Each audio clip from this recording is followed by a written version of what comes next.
Neulasta Onpro. Pay no more than $5 per dose with copay card. Major breaking news. The report is in from the New York City Medical Examiner's Office. They have ruled Jeffrey Epstein died of an apparent suicide. I want to go back to forensic pathologist Cyril Wecht. He joins us now.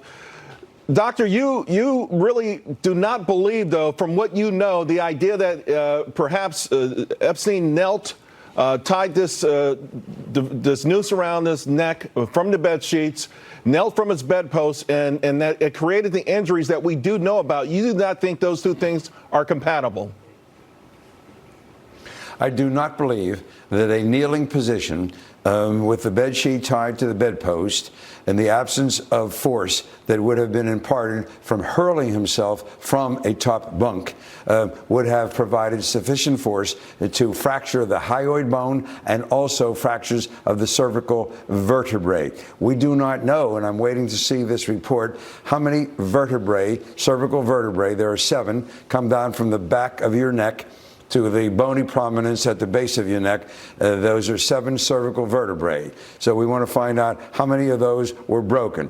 You do not get fractures of the cervical vertebrae and of the hyoid bone high up here under the mandible with somebody tying a sheet to a bedpost and leaning forward. You can see there's no force, there's no velocity.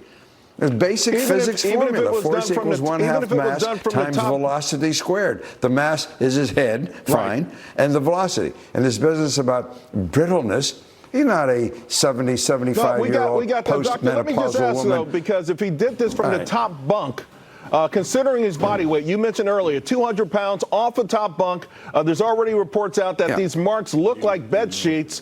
Could then it have been possible? Yes, if he hurled himself off the top bunk, that force would have made it possible to fracture the cervical vertebrae and the hyoid bone.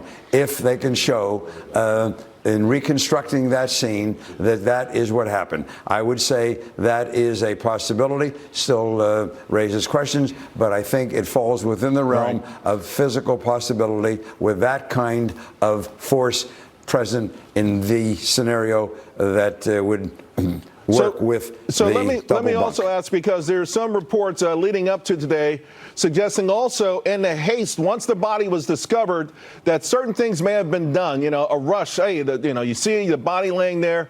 Could those kind of things have changed or influenced what these marks and some of these other things, just trying to retrieve the body? No.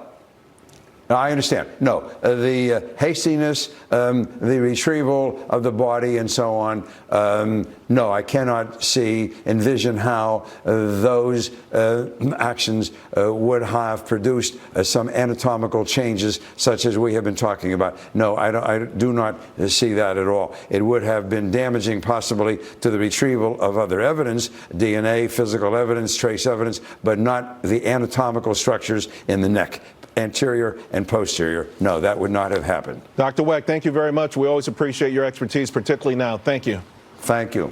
So what the Department of Justice is doing